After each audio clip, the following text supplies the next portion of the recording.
نحمده ونستعينه ونستغفره ونعوذ بالله من شرور أنفسنا ومن سيئات أعمالنا من يهده الله فلا مضل له ومن يضلله فلا هادي له ونشهد أن لا إله إلا الله وحده لا شريك له ونشهد أن محمدا عبده ورسوله أما بعد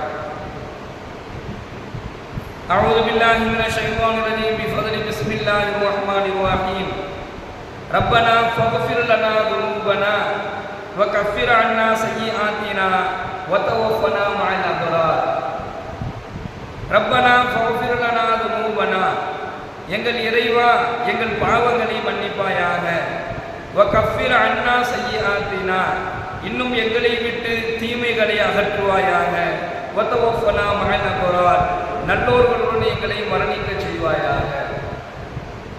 கணியத்திற்குரிய அல்லாஹ்வின் நல்லடியார்களே, சகோதரர்களே, இந்த துஆவில் எல்லாம் வல்ல இறைவன் மூன்று வகையான முக்கியமான விஷயங்களை அல்லாஹ் தஆலா இந்த துஆவில் நமக்கு கற்றுத் தருகிறார்.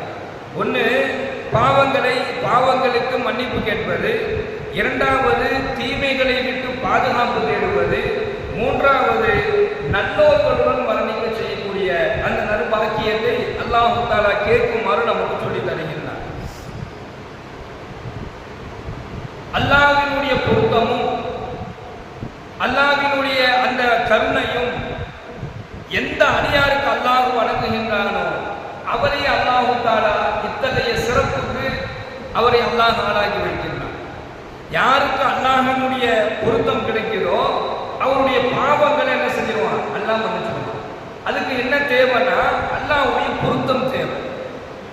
ஒரு சஹாபி கேட்டார், ஸல்லல்லாஹு அலைஹி வஸல்லம் அவர்கள் வந்து, அல்லாஹ்வுடைய தூதரே, எனக்கும் அல்லாஹ்விற்கும் இடையில எந்த விதமான தடங்களும் இல்லாமல் எனக்கும் என்னுடைய இறைவனுக்கும் இடையில ஒரு பொருத்தம் இருந்துகிட்டே இருக்கணும், நான் என்ன செய்யணும்னு கேட்டார். பெருமானார் ஸல்லல்லாஹு அலைஹி வஸல்லம் அன்னவர்கள் அதிகமாக திக்ர் செய்யுங்கள் என்பதாக குறிப்பிட்டார்கள். அதே போல நற்குணத்தோடு நடந்து கொள்ளுங்கள் என்பதாக சொன்னாங்க. நற்குணத்தோடு நடந்து கொள்ளுங்கள், அதிகம் திக்ர் செய்யுங்க, உங்களுக்கும் அல்லாஹ்விற்கும் இடையில என்ன செய்யப்படும்? ஒரு தொடர்பு ஏற்பட்டுரும் அப்படின்னு சொல்லி சொன்னாங்க. அப்ப யாருக்கு அல்லாஹ்வுடைய தொடர்பு கிடைக்கிறதோ அவருக்கு என்ன செஞ்சிருவான்? அல்லாஹ்வுடைய பாவங்களை மன்னிச்சிடுவான். அல்லாஹ்வினுடைய தொடர்பு நமக்கு தேவை அப்படின்னு சொன்னா நம்ம இடத்துல நம்முடைய குணங்கள் என்ன செய்யணும்? நற்குணங்களாக இருந்தால் அல்லாஹ்வுடைய தொடர்பு கிடைக்கும். ஒண்ணு. ரெண்டாவது, அல்லாஹ்வுடைய கருணை யாருக்கு கிடைக்கிறதோ அவங்களை விட்டு என்ன செஞ்சிருவானா தீமைகளை அல்லாஹ் அகற்றிடுவான். பாவமான காரியத்தை விட்டு அல்லாஹ் பாதுகாப்பான். இவர் பாவமான காரியத்தை விட்டு ஒதுங்குறாரா இல்லையோ, தீமையை விட்டு இவர் போறாரா இல்லையோ, அல்லாஹ் என்ன செஞ்சிருவான்? அவரை பாதுகாத்துருவான். பாவம் செய்ய விட மாட்டான். தீமையான காரியங்களின் பக்கம் அவரை போக விட மாட்டான். அல்லாஹ் தடுத்துருவான். அதே போன்று அவருடைய மௌத்தை, அவருடைய மரணத்தை, அவருடைய இறுதி முடிவை அல்லாஹ் என்ன செஞ்சிருவான்? சிறப்பானதாக ஆக்கி வைத்து விடுவான். இப்ப இந்த விஷயங்கள் எல்லாம் வருவதற்கு இன்னும் என்ன தேவைன்னா, எல்லாம் வல்ல இறைவன் தன்னுடைய திருமறையிலே சொல்லி காண்பிக்கின்றார். அல்லாஹ்வினுடைய வழிகாட்டலின்றி எதை அல்லாஹ் வழிகாட்டினாலும் அந்த வழிகாட்டல் இல்லாமல் தன்னுடைய மனோ இச்சைகளை மட்டுமே பின்பற்றி வாழுகின்றவனை விட வழிகெட்டவன் யார் என்பதாக எல்லாம் வல்ல இறைவன் தன்னுடைய அருள்மறையான திருமறையில் இந்த ஒரு கேள்வியை அல்லாஹ் முன்வைக்கிறான். அல்லாஹ்வினுடைய வழிகாட்டுதல் இல்லாம தன்னுடைய மனோ இச்சைகள், என்னுடைய மனசு என்ன சொல்லுதோ, என் மனசு எதை செய்ய சொல்லுதோ அதை போய் செய்யறது, தன்னுடைய மனோ இச்சைகளுக்கு கட்டுப்பட்டு ஒரு மனிதன் ஒரு செயலை ஒருவன் செய்யறான் அப்படின்னு சொன்னா அவன் மிகவும் வழிகட்டவன். அவனை விட வழிகட்டவன் யார் இருக்க போகிறார்கள் என்பதாக அல்லாஹ் கேள்வி கேட்டார். அப்ப இந்த மனோ இச்சைகள் இருக்குது, அதுல இருந்து நாம என்ன செஞ்சுக்கணும்? ரொம்ப பயங்கரமாக, ரொம்ப கண்ணும் கருத்துமாக இருக்கணும். எந்த அளவுக்கு அல்லாஹ் சொல்றான் அப்படின்னு சொன்னா, யார் மனோ இச்சைகளுக்கு கட்டுப்பட்டு வழிபடுகின்றார்களோ, செயல்படுகின்றார்களோ, ஒரு காரியத்தை செய்கிறாரோ, மனசு ஆசைப்படுறதெல்லாம் செய்யறது, அதுல நல்லது என்ன கெட்டது என்ன பார்க்கறது இல்லை, அது ஹராமா ஹலாலான்னு பேசுறது கிடையாது. மனசு எதெல்லாம் ஆசைப்படுதோ அதெல்லாம் செய்யக்கூடிய ஒரு சூழல் ஏற்பட்டுருச்சுன்னு சொன்னா அவன் வழிகட்டவன் என்பதாக அல்லாஹ் சொல்வது மட்டுமல்லாமல் அவன் அல்லாஹ் என்ன சொல்றானா, இத்தகைய கொடுமைக்காரர்களுக்கு அல்லாஹ் ஒருபோது வழிகாட்டுவதில்லை என்பதாக சொல்றான். மனோ இச்சைகளுக்கு கட்டுப்பட்டு மனோ ஆசைகளை நிறைவேற்றுவதற்காக வேண்டி நல்லது கெட்டது பார்க்காம ஹராம் ஹலால் பேணாம மனோ இச்சைகளுடைய பின்னால் ஒருத்தன் போய் அதை செயல்படுத்தினான் அப்படின்னு சொன்னா அவன் அல்லாஹு தஆலா கொடுமைக்காரன் என்பதாக சொல்றான். மேலும் அவனுக்கு ஒருபோதும் நான் நல்வழி காட்டுவதில்லை என்பதாக அல்லாஹ் பேசுறான். எல்லாம் பாதுகாக்க வேண்டும். வழி எடுப்பதில் மனோ இச்சைகள் தான் முதல் இடத்துல இருக்கு. சைத்தான் என்ன செய்வான் அப்படின்னு சொன்னா இந்த மனதில் ஆசையை தான் ஏற்படுத்துவான்.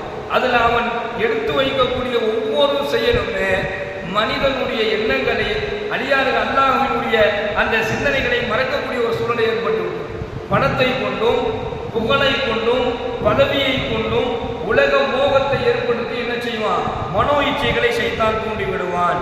விலங்குகள் என்றும் விலங்குகளை விட கீழ்த்தரமானவர்கள் என்பதாக குர்ஆன் அல்லாஹ் குறிப்பிடுறான். யாரை குறிப்பிடுறான்னா மனோ இச்சைகளுக்கு கட்டுப்பட்டு அதன்படி செயல்படக்கூடிய ஒரு மனிதனை அல்லாஹ் என்ன செய்யறான்? விலங்குகளை விட இவர்கள் கேவலமானவர்கள் அப்படின்னு சொல்லி சொல்றான். தஃசீருடைய விரிவுரையாளர்கள் எழுதுறாங்க, அதாவது உடலுடைய இச்சையை தீர்த்துக் கொள்வதற்காக வேண்டி எந்த துணையும் தேடி சொல்லக்கூடிய ஒரு சூழலை சைத்தான் ஏற்படுத்தும். உடலுடைய இச்சையை தீர்த்துக் கொள்வதற்காக வேண்டி எந்த துணையுமே உங்க தேடி போயிடுவாங்க. மனோ இச்சைகளை பின்பற்றக்கூடிய சூழலை அல்லாஹ் கொண்டு வந்து விட்டுருவான். பார்க்கக்கூடிய பெண்ணோடெல்லாம் உறவு வைத்துக் கொள்ள வேண்டும். அப்ப என்ன செய்யப்படுது? விபச்சாரத்துக்கு பக்கம் ரொம்ப சர்வ சாதாரணமாக சைத்தான் கொண்டு போய் நிப்பாட்டிடுவான். அதுக்கு அவன் பயன்படுத்துவது மனோ இச்சையை தான். மேலும் இந்த தஃசீருடைய விரிவுரையாளர்கள் சொல்றார்கள், ஹலாலையும் ஹராமையும் பேணுதலை இல்லாமல் வாழ வச்சு. எது ஹராம் எது ஹலால் இருக்கக்கூடிய பேணுதலை இருக்க சம்பாதிக்கணும், அது மட்டும்தான் குறிக்கோளா இருக்கணும். நிறைய பணம் சேர்க்கணுங்கிறது மட்டும்தான் ஆசை இருக்கும்.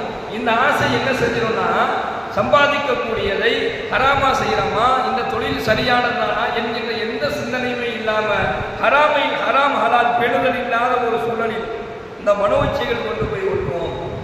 நபிகள் நாயகம் ஸல்லல்லாஹு அலைஹி வஸல்லம் சொல்றாங்க, உங்களுக்கு வெட்கம் இல்லை என்றால் நீ விரும்பியதை செய்து கொள் என்பதாக சொல்லி காண்பிக்கின்றார்கள். அல்லாஹ் பாதுகாக்க வேண்டும். எனவே மனோ இச்சைகளை கட்டுப்படுத்தக்கூடியவர்களாக அதுல எதை அல்லாஹ் சரி என்று சொல்லியிருக்கிறானோ அதை மட்டுமே பின்பற்றக்கூடியவர்களாக மாற வேண்டும். இரண்டாவது, எல்லாம் வல்ல இறைவன் தன்னுடைய திருமறையிலே கூறி காட்டுகின்றான், ஃபலம்மா நஸு மா துக்கிரு பிஹி ஃபதஹனா அலைஹிம் அபுவாப குல்லி ஷைஇன். அல்லாஹ் சொல்றான், எதை கொண்டு அவர்கள் உபதேசம் செய்யப்பட்டார்களோ, யாரை எதை கொண்டு அவர்கள் உபதேசம் செய்யப்பட்டார்களோ அதனை அவர்கள் மறந்த பொழுது சோதனைக்காக வேண்டி அவர்களுக்கு அனைத்து வகையான சுகத்தையும் சுகபோக பொருள்களின் வாசல்களை நாம் திறந்து விட்டோம் என்பதாக அல்லாஹ் சொன்னான். அல்லாஹ் எதை சொன்னானோ அதை செயல்படுத்தாம, அல்லாஹ்வினுடைய கட்டளைகளை நிறைவேற்றாம, அல்லாஹ்வினுடைய வார்த்தைக்கு மாறு செய்து வாழக்கூடியவங்களுக்கு அல்லாஹ் என்ன செய்வான் அப்படின்னு சொன்னா சுகத்தை கொடுப்பேங்கிறான். அல்லாஹ் சுகபோக பொருள்களின் வாசல்களை ஃபதஹனா அலைஹிம் அபுவாப குல்லி ஷைஇன், என்னெல்லாம் சந்தோஷம் இருக்குதோ என்னெல்லாம் மகிழ்ச்சி இருக்குதோ எல்லாத்தையும் திறந்து வச்சிருவேங்கிறான். ஆனா அந்த சுகம் இருக்குது, அந்த சுகம் அவங்களுக்கு என்ன செய்யப்படும்?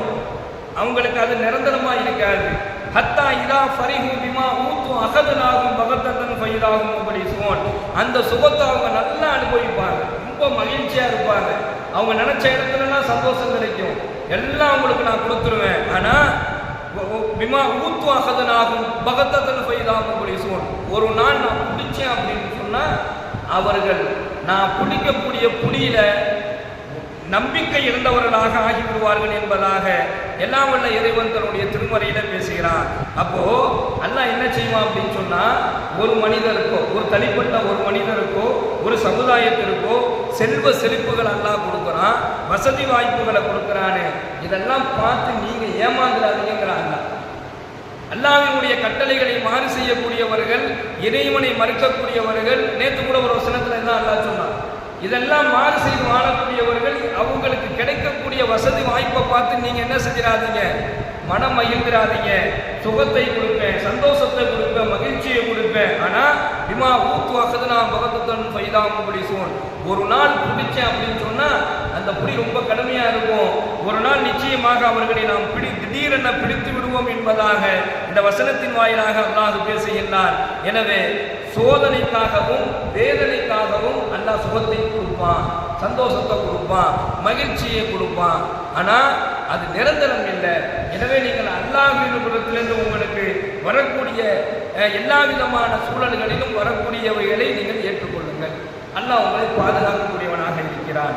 மூணாவது, பெருமானார் ஸல்லல்லாஹு அலைஹி வஸல்லம் சொல்றாங்க, எவர் ஒருவர் ஃபஜ்ர் மக்ரிப் இந்த 2 தொழுகைக்கு பின்னாடியும் இந்த துஆவை ஒரு 7 முறை ஓதணும் அப்படின்னு சொல்லி ஸல்லல்லாஹு அலைஹி வஸல்லம் சொல்றாங்க. ஹஜ்ரத்னா ஹாரிஸ் இப்னு முஸ்லிம் ரலியல்லாஹு அவர்கள் இந்த ஹதீஸ் அறிவிக்கிறாங்க. பெருமானார் ஸல்லல்லாஹு அலைஹி வஸல்லம் அவர்கள் சுபஹ் தொழுகைக்கு பின்னாடியும் மக்ரிப் தொழுகைக்கு பின்னாடியும் இந்த துஆவை 7 தடவை ஓதுமாறு எனக்கு கற்றுக் கொடுத்தார்கள் என்பதாக சொல்றாங்க. என்ன துஆ அப்படின்னு சொன்னா, அல்லாஹும்ம அஜிர்னி மினன்னார், அல்லாஹும்ம அஜிர்னி மினன்னார், யா அல்லாஹ் நீ என்னை நரகத்தை விட்டும் பாதுகாப்பாயாக. இந்த துஆவை மக்ரிப் தொழுகைக்கு பின்னாடியும் ஃபஜ்ர் தொழுகைக்கு பின்னாடியும் 7 முறை ஓதுமாறு ஸல்லல்லாஹு அலைஹி வஸல்லம் சொல்றாங்க. யார் இதை ஓதுறாங்களோ அவங்க என்ன செஞ்சிருவான், அல்லாஹ் தஆலா நரக நெருப்பை விட்டும் நரகத்தை விட்டும் அல்லாஹ் பாதுகாத்து விடுவான். ரப்பனா ஃபக்ஃபிர் லனா துனூபனா, அல்லாஹ் பாவங்களை மன்னிப்பான். வ கஃபிர் அன்னா சய்யிஆத்தினா, தீமைகளை விட்டு என்ன செஞ்சிருவான், அவரை விட்டும் தீமைகளை அகற்றி விடுவான். வ தவஃபனா மஅல் அப்ரார், நல்லோர்களோடு மன்னிக்கக்கூடிய நல்ல நசீபை அல்லாஹ் வழங்குவான். எல்லாம் வல்ல இறைவன் இந்த நல்ல நசீபை நமக்கும் நம்முடைய குடும்பத்தார்களுக்கும் வழங்குவானாக. வாயிதவானா அல்ஹம்துலில்லாஹி ரப்பில் ஆலமீன். அஸ்ஸலாமு அலைக்கும் வரஹ்மத்துல்லாஹி வபரகாத்துஹு. சுப்ஹானல்லாஹி வபிஹம்திஹி, சுப்ஹானக்கல்லாஹும்ம வபிஹம்திக, வ நஷ்ஹது அல்லா இலாஹா இல்லா அன்த, வ நஸ்தக்ஃபிருக வ நத்தூபு இலைக். சுப்ஹான ரப்பிக ரப்பில் இஸ்ஸத்தி அம்மா யசிஃபூன், வ ஸலாமுன் அலல் முர்ஸலீன், வல்ஹம்துலில்லாஹி ரப்பில் ஆலமீன். ஸல்லல்லாஹு அலா முஹம்மத் ஸல்லல்லாஹு அலைஹி வஸல்லம், ஸல்லல்லாஹு அலா முஹம்மத் ஸல்லல்லாஹு அலைஹி வஸல்லம், ஸல்லல்லாஹு அலா முஹம்மத். அஸ்ஸலாமு அலைக்கும்.